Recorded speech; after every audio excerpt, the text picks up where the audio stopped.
China அங்க 10 ரூபா போட்டா அங்க இருந்து 20 ரூபா எப்படி நான் வசூல் பண்றதுன்னு சொல்லிட்டு இன்வெஸ்ட்மெண்ட் பண்ணுவோம்.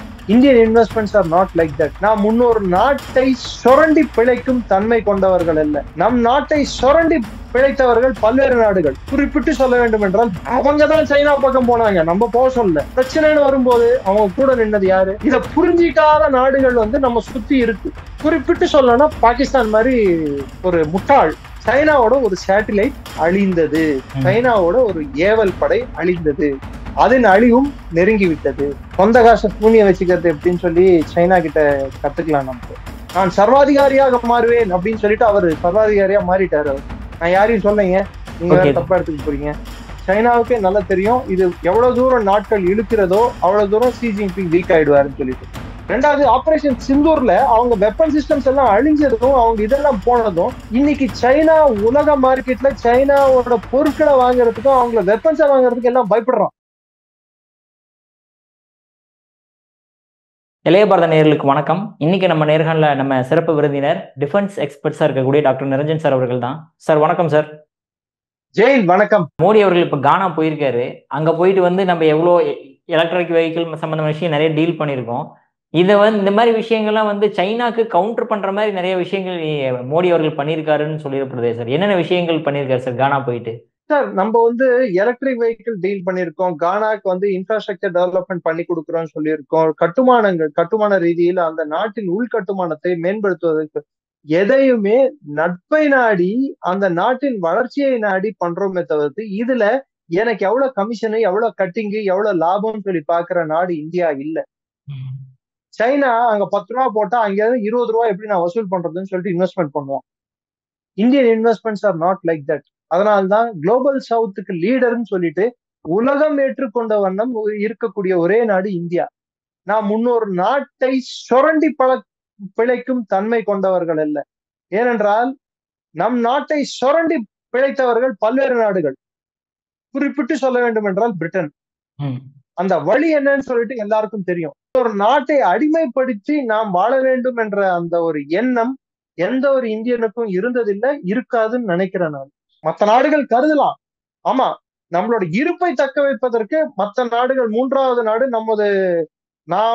நாம் இருக்கக்கூடிய பகுதியான அந்த தெற்காசியா ரீஜனுக்குள்ள, இந்தியன் ஓஷன் ரீஜனுக்குள்ள இன்னொரு நாடு உள்ள நுழையும் போது அதை எதிர்ப்போம். ஏன்னா இந்த பகுதியின் வல்லரசு நான் வல்லரசா இருக்கும்போது இன்னொருத்தன் உள்ள நுழையிறான்டானா அதை நான் விட்டு கொடுத்தேன்டானா என்னோட இருப்பை நான் விட்டு கொடுக்குற மாதிரி அதை நான் தடுப்பேன். அதுக்குன்ட்டு அந்த நாட்டை அடிமையாக்குவேன்னா இல்ல. உதாரணத்துக்கு ஸ்ரீலங்கா சைனாக்கு பேஸ் கொடுத்ததை நம்ம எதிர்த்தோம். ஹம்மந்துட்டா கொடுத்தது நம்மளுக்கு எதிரானதுன்னு நினைச்சோம். இன்னைக்கு மசகான் டாக்யார்டு கொலம்போ டாக்கை வாங்கியிருக்காங்க, காசு கொடுத்து வாங்கியிருக்காங்க. ஆனா ஸ்ரீலங்கா ஒரு பெரிய பிரச்சனையில 22ல மாட்டிக்கிட்டப்போ ஸ்ரீலங்காவுக்கு பணம் கொடுத்து உதவியது யார்? லைன் ஆஃப் கிரெடிட் கொடுத்தது யார்? அவர்களுக்கு பெட்ரோல் முதல் டீசல் முதல் எல்லாத்தையும் நம்ம அனுப்பிச்சு வைத்தது யார்? இதெல்லாம் நீங்க கொஞ்சம் யோசிச்சு பாருங்க சார். அவங்கதான் சைனா பக்கம் போனாங்க, நம்ம போக சொல்ல.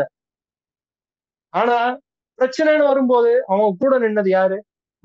ஃபர்ஸ்ட் ரெஸ்பாண்டர் நம்ம தான். இத புரிஞ்சிக்காத நாடுகள் நம்ம சுத்தி இருக்கு. குறிப்பிட்டு சொல்லணும்னா பாகிஸ்தான் மாதிரி ஒரு முட்டாள் நம்ம பக்கத்துல இருக்காங்க. அவனும் வாழ மாட்டான், மற்றவனையும் வாழ விட மாட்டான். சோ அவன் சைனாவோட ஏவல் டேஷ், அந்த வார்த்தையை நான் சொல்ல விரும்பவில்லை. ஒரு நாட்டுக்கு பிஸ்கெட்டுக்கு நல்ல, ஆனா அது பல்லு உழுந்து போய் வயசாகி போன ஒரு இது பிராணி. அதால எவ்வளவு பண்ண முடியுமோ அவ்வளவுதான் பண்ண முடியும். சின்ன கல்ல தூக்கி அடிச்ச உடனே பயந்து ஓடி போயிடுச்சு இடத்த விட்டு. ஆனா திரும்பி அப்பப்போ பண்றத இட்ஸ் கால்ட் பார்க்கிங் அப்படின்வாங்க இங்கிலீஷ்ல. They keep parking. And China definitely இந்தியாவோட வளர்ச்சியை தடுப்பதற்கு திரும்பியும் பாகிஸ்தானை யூஸ் பண்ணுவாங்க. ஆனா பாகிஸ்தானுக்கு இருக்கக்கூடிய பிரச்சனை, ஏன் இதை சொல்லி முடிக்கிறேன்டான்னா, பாகிஸ்தான் இருதர கொல்லி. இப்ப சைனா பக்கம் சாயறதா, அமெரிக்கா பக்கம் சாயறதா, அமெரிக்கா சொல்றதை கேட்கறதா, சைனா சொல்றதை கேட்கறதா, ரெண்டு பக்கம் மாட்டிக்கிட்டு மத்தளத்துக்கு 2 பக்கம் அடி. ஆசிய முனியிருக்கு 4 பக்கம் அடி, 3 பக்கம் அடி, இல்ல 4 பக்கம் அடி. ஈரானும் விட மாட்டான். நீ எனக்கு எதிராக அமெரிக்கா கூட சேர்ந்த இல்ல பாடுறா உன்ன என்ன பண்றேன்னு சொல்லுவான். இப்ப சைனா விட மாட்டான். யார கேட்டா நீ அமெரிக்கா கேட்டேன்னு சொல்லிட்டு. கூட்டுறா பஞ்சாயத்து அப்படின்னு.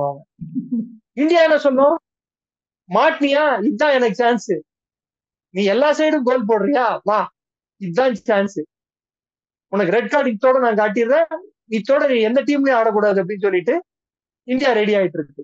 சோ 2 பக்கம் இல்ல 4 பக்கம் பாகிஸ்தான் இன்னைக்கு மாட்டிட்டு தவிக்குது. சைனாவோட ஒரு சேட்டிலைட் அழிந்தது, சைனாவோட ஒரு ஏவல் படை அழிந்தது, அதன் அழிவும் நெருங்கி விட்டது. சைனா ஜி ஜின்பிங் அங்க விழும்போது இங்க பாகிஸ்தான்லயும் ஒரு பெரிய மாற்றங்கள் நடக்கும் பாருங்க. இப்ப சைனால வந்து நிறைய ப்ராப்ளம் போயிட்டு இருக்கிறது பார்க்கப்படுது, மக்கள் அங்க கொந்தளிக்கிறது சில நியூஸ் எல்லாம் தெரிய வருது. அங்க ஏதாவது ஆட்சி மாற்றங்கள் ஏற்படுறதுக்கான விஷயங்கள் நடந்துகிட்டு இருக்கா என்னங்க? ஏன்னா ஜி ஜின்பிங் தான் பல வருஷமா வந்து அங்க ஆண்டுகிட்டு இருக்காரு, ஏதாவது ஆட்சி மாற்றம் ஏற்படுமா அந்த இடத்துல? கட்டாயமா ஏற்படுறதுக்கான வாய்ப்புகள் இருக்கின்றன. ஒண்ணு, அது காரணங்கள் எடுத்து பார்த்தோம்னா ஷி ஜின்பிங் வந்து பொருளாதார ரீதியில் சைனாவை பின்னடைவு செய்துள்ளார், ராணுவ ரீதியிலும் சைனா பின்னடைவை சந்தித்துள்ளது. நன்றி பாகிஸ்தானுக்கு.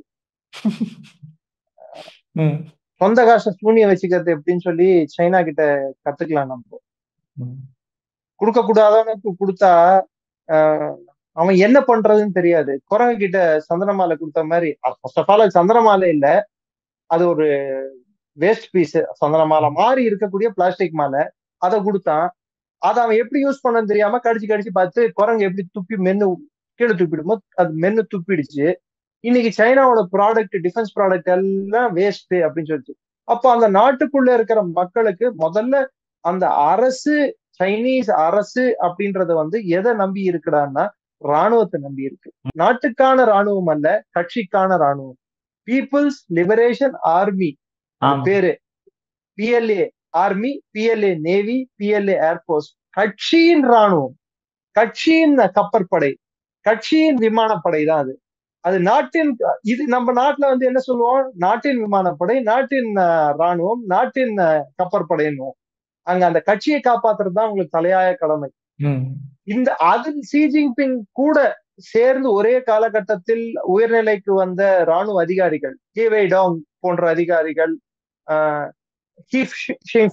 போன்ற அதிகாரிகள், இவங்க எல்லாம் என்ன பண்ணாங்கடான்னா பெரிய அளவுல கரப்ஷன். இந்தியாலதான் ஊழல் இல்ல, சைனால நம்மளோட 10 மடங்கு ஊழல் இருக்கு, ஊழல்ல இன்வால்வ் ஆயிருந்தாங்க. இது இல்லாம ஷி ஜின்பிங் வந்து இந்த பெல்ட் அண்ட் ரோடு இனிஷியேட்டிவ் என்ற பேரில் பணத்தை சும்மா வாரி உலகம் ஃபுல்லா இறச்சி விட்டாரு. கடல்ல போட்ட காசு மாதிரி ஆயிடுச்சு, ரிட்டர்ன் வரல, திவால் ஆயிடுச்சு.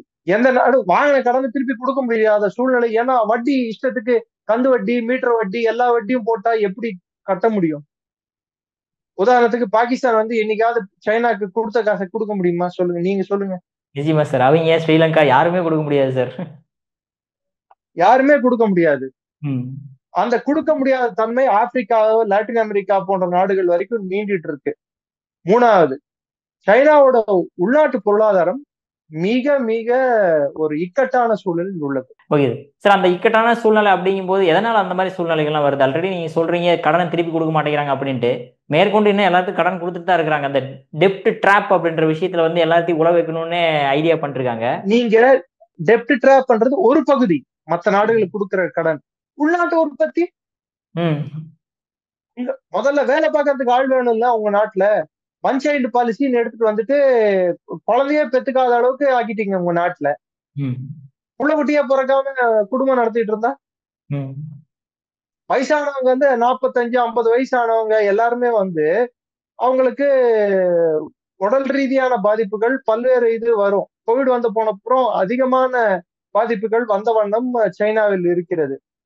ஏன்னா அவங்க வேக்சினோட, சைனா வேக்சின் பண்ணா கூட அது டம்மி பீஸ் தான் சொல்லிட்டு நிறைய பேருக்கு டவுட் இருக்கு. ஸோ அது ப்ரூவ் ஆயிட்டு இருக்கு. ஸோ இப்போ என்ன ஆயிட்டு இருக்குடான்னா சைனாக்குள்ள வந்து வேலை செய்வதற்கு ஆட்கள் இல்லை, உற்பத்தி திறன் இறங்கி உள்ளது, அவங்களோட ப்ரொடக்ஷன் கெப்பாசிட்டி. சைனாவோட பொருளாதாரம் மந்த நிலையை எட்டி விட்டது. ரெண்டாவது, சைனாவோட பொருட்களை உலகத்துல யாரும் நம்பி வாங்கறதுக்கு இன்னைக்கு இன்ட்ரெஸ்ட் காட்ட மாட்டேங்கிறாங்க. யூரோப் போன்ற நாடுகள் சைனாவில் இருந்து அவர்களின் முதலீட்டையும் அவர்களின் நிறுவனங்களையும் மற்ற நாடுகளுக்கு இடம் பெயர்க்க முயற்சி எடுத்து கொண்டிருக்கிறார்கள். அதில் நம்பர் 1 அந்த லிஸ்ட் வந்து India. Vietnam, Latin American countries, அதாவது பிரேசில், இதெல்லாம் இங்க போயிட்டு இருக்கு இன்வெஸ்ட்மெண்ட் எல்லாம்.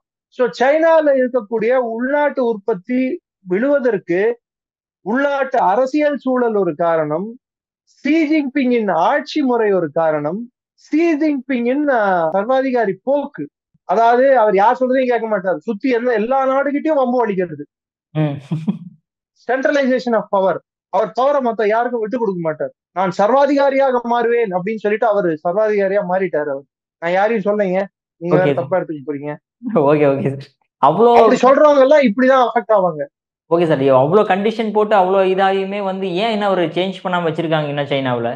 ஏன்னா அவரை சேஞ்ச் பண்றதுக்கு வந்து சைனாவோட அரசியல் வரலாற்று கொஞ்சம் எடுத்து பார்த்தோம்னா, மாவ் இருந்த காலகட்டத்தில் அவரோட 2ஆவதா இருந்த நம்பர் 2 இருந்த லின்பாவ் அப்படின்னு சொல்லக்கூடியவரை, அவர் வந்து மாவுக்கு அகைன்ஸ்டா கிளர்ச்சி நடத்துவார் என்ற ஒரு சூழல் ஏற்படும் போது அவர் நாட்டுல இருந்து தப்பிக்க பார்க்கிறார். மங்கோலியா மீது அவர் பிளேன் சுட்டு வீழ்த்தப்படுகிறது.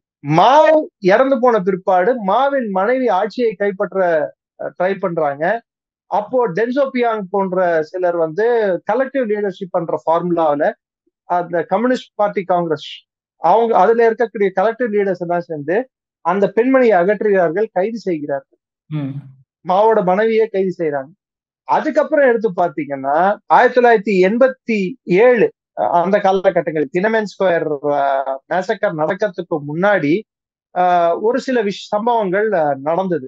அதுல முக்கியமான சம்பவம் அவங்களோட பிரைமியரா இருந்த ஹூயோ பேங்க் அப்படின்வாங்க. ஹூயோ பேங்க் வந்து அவர் இறந்து போன பிற்பாடு அவர் வந்து கொஞ்சம் தாராளமய கொள்கை பக்கம் போறாருன்னு சொல்லிட்டு அவருக்கு நம்பர் 2 இருந்த ஜியாங்கே வந்து டென்சோபியாங் கிட்ட போய் போட்டு கொடுக்குறாரு. டென்சோபியாங் அப்பத்திக்கே கட்சியில இருந்து, அதாவது ஆட்சியில இருந்து விலகி இருக்கார், கட்சியில இருந்து விலகல. அப்ப டென்சோபியாங் என்ன பண்றாரு, தினமேன் ஸ்கொயரை அடக்குறாங்க ராணுவ பலம் கொண்டு. 10,000 பேர் மேல கொன்னு குவிக்கிறாங்க தினமேன் ஸ்கொயர்ல. அந்த தினமேன் ஸ்கொயர் இன்சிடென்ட்டுக்கு அப்புறம் ஒரு புது ஃபார்முலா ஒன்னு எடுத்துட்டு வராங்க, கலெக்டிவ் லீடர்ஷிப். அந்த கலெக்டிவ் லீடர்ஷிப் ஃபார்முலா படி 2 முக்கியமான விஷயங்கள். இந்த நாட்டை ஒரு தலைவன் ஆளக்கூடாது, ஆழ்ந்தா சர்வாதிகாரி முறை வந்துடும், அது வந்து பிரச்சனைகளுக்கு ஏற்படுத்தும். கலெக்டிவ் லீடர்ஷிப்பா இருந்தா எல்லாருக்கும் பவரை பங்கிட்டு கொடுக்கணும். கம்யூனிஸ்ட் பார்ட்டிக்குள்ளே பங்கிட்டு கொடுத்த வண்ணம் இருக்கும்போது ராணுவம் நம் கைவசம் இருக்க வேண்டும். 3வது முக்கியமான ஒரு விஷயம் என்ன பண்ணணும்னா, மக்களுக்கு அவர்கள் அன்றாட தேவையை அரசாங்கம் பூர்த்தி செய்ய வேண்டும். ஆனால் மக்கள் ஜனநாயகம் என்று வாய் திறந்தால் போட்டு தள்ளிட்டு, எவனும் ஃப்ரீடம்னு கேட்கக்கூடாது. எனக்கு எனக்கு ஜனநாயகம் வேணும், டெமோக்ரஸி வேணும், ஃப்ரீடம் வேணும், அதாவது எனக்கு சுதந்திரம் வேணும். தனி மனிதனோட சுதந்திரமும் தனி மனிதனோட ஜனநாயக உரிமையும் 2ம் பறிக்கப்பட வேண்டும். அது கட்சியிடம் தான் இருக்கும். ஆனால் தனி மனிதன் கம்ஃபர்டபுளா வாழ்வதற்கு எது தேவையோ அதெல்லாம் கொடுக்கப்படும். அந்த சூழலில் அந்நிய செலாவணியை வந்து ஓபன் அப் பண்றாங்க. அந்நிய செலாவணியை வந்து அதிகம் உள்ள வருது. அதாவது அந்நிய முதலீடு செலாவணி இல்ல, அந்நிய முதலீடானது அமெரிக்கா மற்ற நாடுகள்ல இருந்து அதிகம் வருது. அப்போ ஒரு பொருளாதார வளர்ச்சி சைனாவில் ஏற்படுது. மக்களுக்கு அவங்களுக்கு தேவையானது கிடைக்கிறது வரைக்கும் தேர் ஹாப்பி. இந்த டைம்ல சைனா என்ன பண்ணா, ஜியாங் ஜெமின் வராரு, ஜியாங் ஜெமின்க்கு அப்புறம் ஹூஜின்டாவ் வராரு, ஹூஜின்டாவுக்கு அப்புறம் சியை எடுத்துட்டு வராங்க. சிக்கு வந்து அவரு பழைய மாவோட மைண்ட் செட் கொண்ட ஒரு நபரா இருக்கிறார். மாவ் ஜெடாங் மைண்ட் செட் கொண்ட நபரா. அவர் கட்சியில இருக்கக்கூடிய நிறைய பேரை வந்து அவருக்கு யாரெல்லாம் அவருக்கு எதிரில இருப்பாங்களோ, நாளைக்கு எதிரியா வருவாங்களோ, அவங்க எல்லாரையும் முடிச்சு விடுறாரு.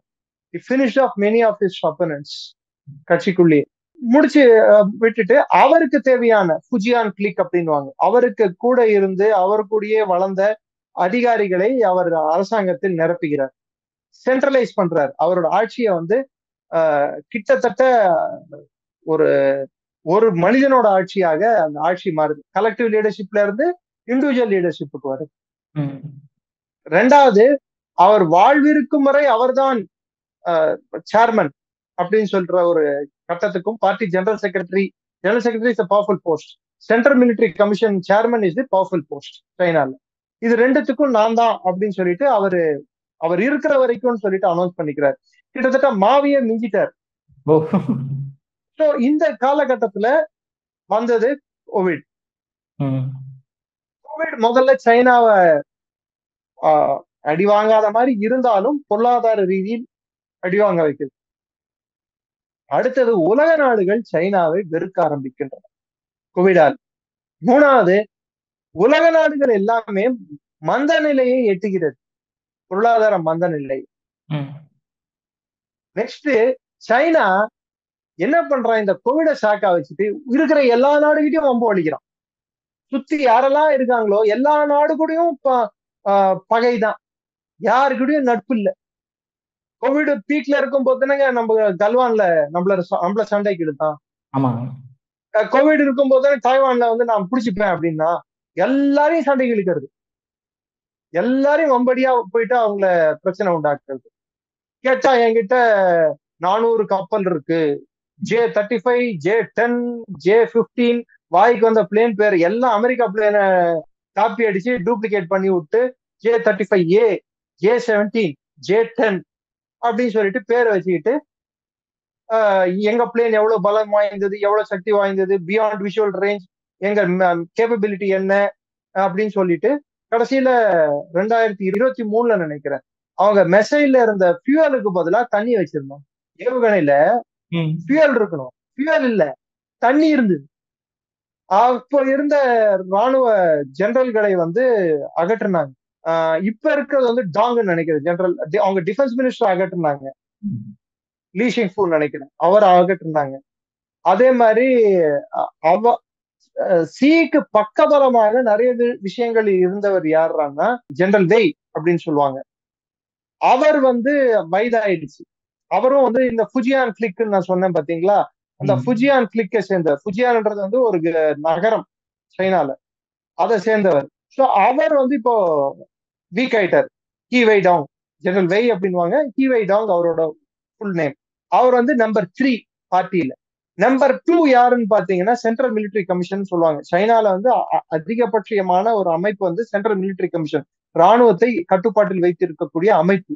அந்த அமைப்புல வந்து தலைவர் வந்து ஷி ஜின்பிங். ரெண்டாவது வந்து யார் இருக்காங்கன்னு பாத்தீங்கன்னா ஜாங் யூசியா, அவர் நம்பர் 2. மூணாவது வந்து ஹீ வை டாங். மூணாவது இருக்கிற நபரும் முதல்ல இருக்கும் நபரும் வந்து முதல்ல மூணாவது இருக்கும் நபரை ஓரம் கட்டிக்கிறார்கள். ரெண்டாவது இருக்கும் நபர் ஆன ஜாங்கு ஜியா வந்து மொத்த பவரையும் அவர் கையில எடுக்க பார்க்கிறார். பொருளாதார வீழ்ச்சி, வேலையில்லா திண்டாட்டம், மக்கள் கிராமங்கள்ல இருந்து நகரங்கள்ல இருந்து ஊர் பக்கம் சென்ற வண்ணம் உள்ளனர். சைனாவோட ஒன் சைல்டு பாலிசி வந்து இன்னைக்கு அவங்களுக்கு மக்கள் தொகையே இல்லாத வண்ணம் ஆக்கி கொண்டு இருக்கிறது. மூன்றாவது, மற்ற உலக நாடுகள் கிட்ட கொடுத்த கடன் வந்து வசூலாகல. அமெரிக்காவுக்கும் சைனாவுக்கும் நடக்கக்கூடிய பொருளாதார போர், இதெல்லாம் வந்து ஷி ஜின்பிங் வந்து பல்வேறு நெருப்புகளை கொழுந்து விட்டு எரிய விட்டார். ஆனா அணைக்க தெரியல. இப்போ உள்நாட்டு கிரைசிஸே வந்து அவர்களை மெதுவாக அவங்களுக்கு வந்து பிரச்சனையை உண்டாக்கிட்டு இருக்கு. இந்த பிரச்சனை எப்படி தவிர்க்கிறது, இல்ல இதுல இருந்து எப்படி மீண்டு வருதுன்னு பார்த்தா ஷி ஜின்பிங்கை ஓரம் கட்டுவது. இதுக்கு யார் வருவாங்க சார்? ஐ திங்க் இப்போ அவங்க யோசிச்சுட்டு இருக்கிறது யாருன்னு சொல்லி பாத்தீங்கன்னா, ஷி ஜின்பிங்க ஓரம் தள்ளினால் வரக்கூடிய தலைவர் பேர் வந்து பேங் யாங் அப்படின்னு சொல்லிட்டு ஒரு தலைவர் இருக்கார். அவர் வந்து பூஜின்டாவோ பழைய ஜனாதிபதியும் பெஞ்சிபாவோ அந்த குரூப்பை சேர்ந்தவர். நீங்க மறந்துடக்கூடாது, ஒரு 2 ஆண்டுகளுக்கு முன்னாடி பீப்புள்ஸ் காங்கிரஸ் நடக்கும் போது பழைய ஜனாதிபதியை அறையிலிருந்து வெளியேற்றப்பட்டார். கூட்டுப்பாங்க வெளியே அப்படின்னு சொல்லிட்டு அந்த வீடியோ எல்லாம் இருக்கு பாருங்க, ஹூஜின்டாவை வெளியே தூக்கிட்டு போறது, அறையில இருந்து வெளியே. இப்ப அவருக்கு சான்ஸ் கிடைச்சிருக்கு. அவரும் அவரோட பழைய பிரைம் மினிஸ்டரும் எல்லாம் ஒண்ணு சேர்ந்துக்கிட்டு, இது கூட ஷி ஜின்பிங் யார அதிகமா நம்பினாரோ அவரே ஜாங்யூசியா நம்பர் 2, அவரே வந்து இவங்க கூட கை கோத்துட்டு இப்ப வரக்கூடிய தன்மை உள்ளவர் எனக்கு தெரிந்து பேங் யாங் அப்படின்னு சொல்லக்கூடிய ஒரு நபர். கலெக்டிவ் லீடர்ஷிப்னா அந்த பழைய ஃபார்முலா, ஹூஜின்டாவோ பீரியட் ஃபார்முலா, அதை திரும்பி எடுத்துட்டு வர்றதுக்கான முயற்சிகள் நடந்த வண்ணம் உள்ளன. இந்த சூழலில் அமெரிக்கா கூட பொருளாதார போர் ஒண்ணு நடந்துட்டு இருக்கு, தாய்வான் கூட பிரச்சனை நடந்துட்டு இருக்கு. அதே சமயத்துல மத்த உலக நாடுகள் இன்னைக்கு சைனா வந்து ஒரு நம்பக்கூடிய நண்பனாகவும் அவர்கள் போடும் பணமானது வந்து அவர்கள் நாட்டை முழுகடிக்கும் என்ற ஒரு மனப்பான்மைக்கு வந்துட்டாங்க.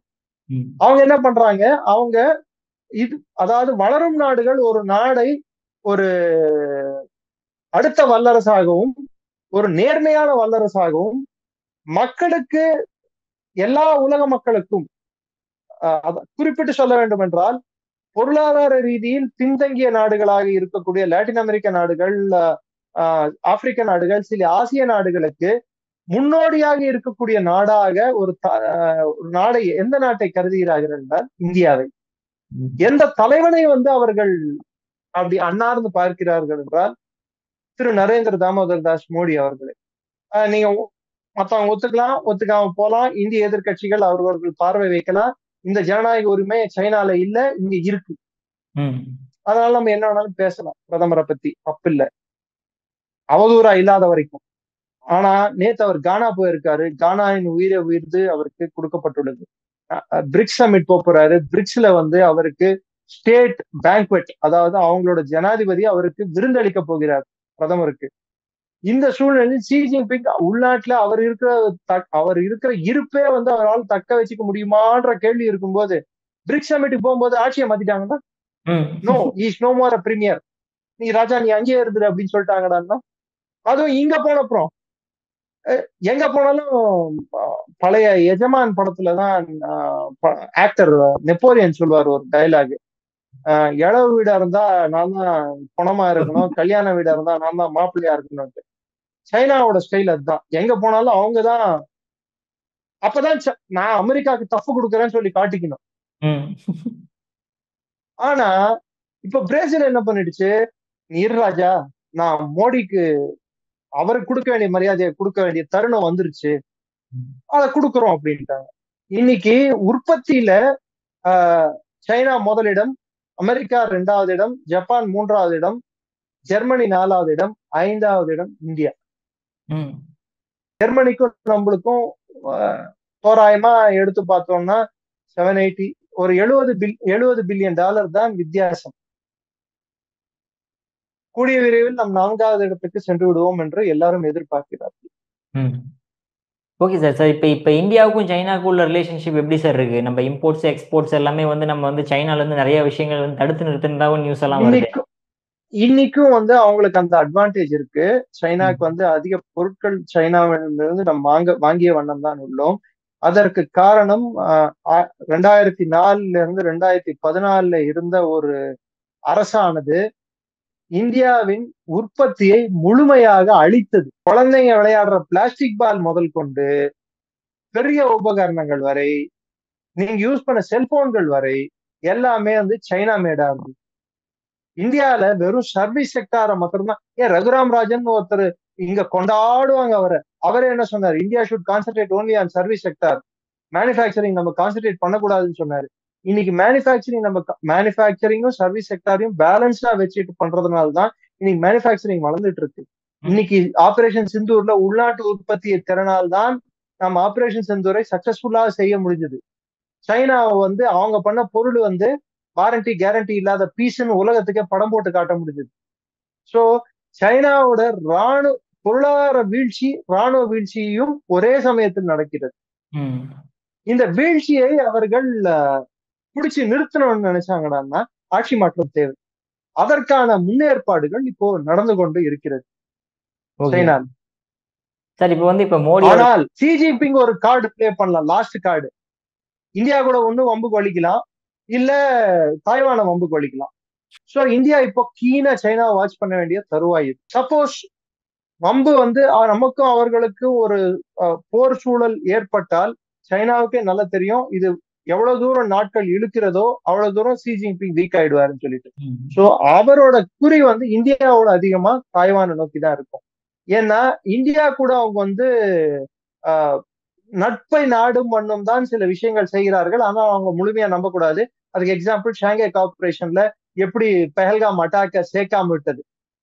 அதுக்கப்புறம் வாங்கியும் நம்மளோட தேசிய பாதுகாப்பு ஆலோசகர் அவங்களோட state counsellor and foreign minister வெளியுறவுத்துறை மந்திரி வாங்கியும் நம்மளோட தேசிய பாதுகாப்பு ஆலோசகர் அஜித் தோவல் அவர்களும் மீட் பண்ணப்ப கூட பிரச்சனைகள் நம் சுமூகமாக தீர்த்து கொள்ள வேண்டும் என்ற ஒரு வார்த்தையும், டாங் அவங்களோட நேஷனல் டிஃபென்ஸ் மினிஸ்டர் அவங்களோட பாதுகாப்பு அமைச்சர் டாங்கும் ஜெனரல் டாங் அவரும் நம்ம ராஜ்நாத் சிங்கும் மீட் பண்ணும் போதும் அந்த பேச்சுகள். ஆனா சைனா சொல்றது ஒண்ணு செய்யறது ஒண்ணு, நம்பவே முடியாது.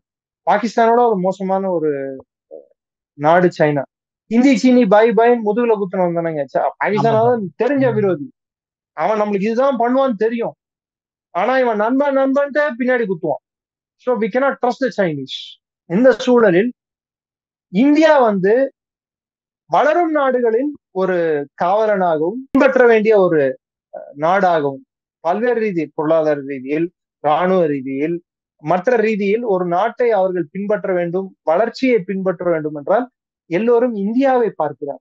ஒரு எக்ஸாம்பிளா, ஒரு ஜனநாயக நாடு, 140 கோடி மக்கள் தொகை கொண்ட நாடு, பல்வேறு பிரச்சனைகள், மொழி, இனம், எல்லா பிரச்சனைகளும் கொண்ட நாடு. இந்த நாடு கடந்த 10 ஆண்டுகளில் அவர்கள் பொருளாதாரத்தை 3 மடங்கு எப்படி ஆக்கியது? இஸ்ரேல் போன்ற நாடு 1.5 வருடம் சண்டை போட்டுக் கொண்டிருந்து அமெரிக்கா உள்ள நுழைஞ்சு, அவன் நுழைஞ்சு, இவன் நுழைஞ்சு இன்னும் அவர்களால் போரை முடிக்காத வண்ணம் இருக்கிறார்கள். ரஷ்யா, உலகத்தின் வல்லரசு என்று சொல்லக்கூடிய ரஷ்யா யுக்ரைனில் போரை முடிக்காத வண்ணம் உள்ளது. 90 மணி நேரம், இன்னும் சொல்ல போனா 88 மணி நேரத்தில் எடுத்த குறிக்கோளை அடைந்து நமக்கு நாமே முன் ஓகே டெம்பரரியா நான் பாஸ் பட்டன் அமுக்கியிருக்கேன், நீ ரொம்ப அடி வாங்கிட்ட, பாத்துக்கோ, ரெஸ்ட் எடுத்துக்கோ, தண்ணி குடிச்சு ரெடியா அடுத்த ரவுண்டுக்குன்னு சொல்லி விட்டு வச்சிருக்கோம். ஆசிம் முனீர் அடுத்த ரவுண்டு ஸ்டார்ட் பண்ணா நெக்ஸ்ட் ரவுண்டு நம்மளும் ஸ்டார்ட் பண்ணுவோம். அதுக்கப்புறம் அதோட விளைவுகள் ஆசிம் முனீர் சந்திப்பாங்க. இந்தியாவை நிறைய பேர் ஒரு உதாரணமா, முன்னுதாரணமா பாக்குறாங்க. இது இந்தியாவின் காலமாக மாறிக்கொண்டு இருக்கிறது. சோ அடிப்படையான டிஃபரன்ஸ் மோடியோட அரசாங்கம் பண்ணக்கூடிய விஷயங்களையும் சைனா பண்ணக்கூடிய விஷயங்களும் அடிப்படையான டிஃபரன்ஸ். மற்ற நாடுகளை வெள்ளைக்காரன் சுரண்டினான், அதுக்கப்புறம் அமெரிக்கா அவர்களின் சுரண்டலை வெவ்வேறு வண்ணங்களில் ஆட்சி மாற்றங்கள் என்ற பேரில் நிறைய நாடுகளில் அவர்கள் சில வேலைகளை செய்தார்கள். இந்த வேலைகளை செய்யாமல், எந்த நாட்டின் இறையாண்மையும் கேள்வி கேட்காமல், ஒரு நாடு பிரச்சனையில் இருந்தால் அது எப்பேற்பட்ட பிரச்சனையாகட்டும், தண்ணி இல்லைன்னாலும், இல்ல மெடிசன் இல்லைன்னாலும், இல்ல அவங்களுக்கு ஒரு பகைவனுக்கு அருள்வாய், டர்க்கி போன்ற நாட்டுல கூட பூகம்பம் நடந்தா கூட அது கூட போயிட்டு முதல்ல ஃபர்ஸ்ட் ரெஸ்பாண்டிங் நாடா இந்தியாவை போய் அனுப்பி வச்சது யாரு? இந்த அரசாங்கம் தானே.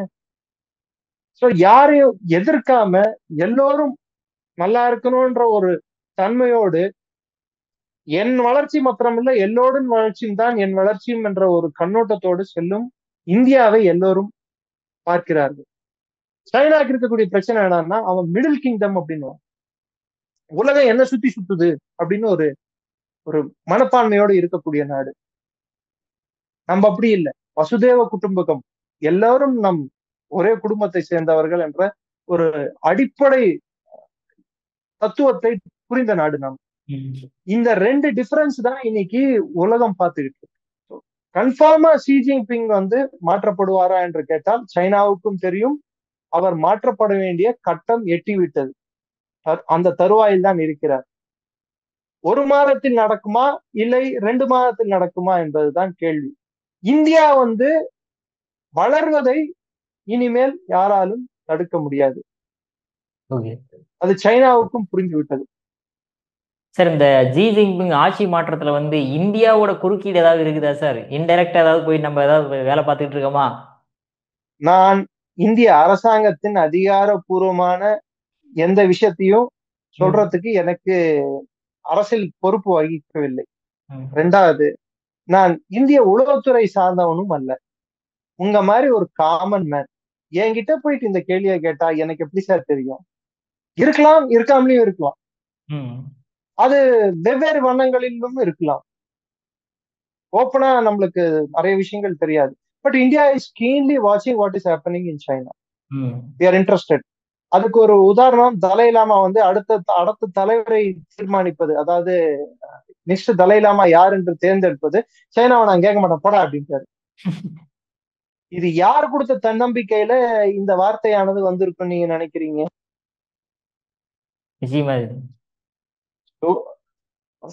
பண்ணுவோம், அடி விழும், ஆனா எப்படி விழுந்துன்னு தெரியாது. தெரியாது.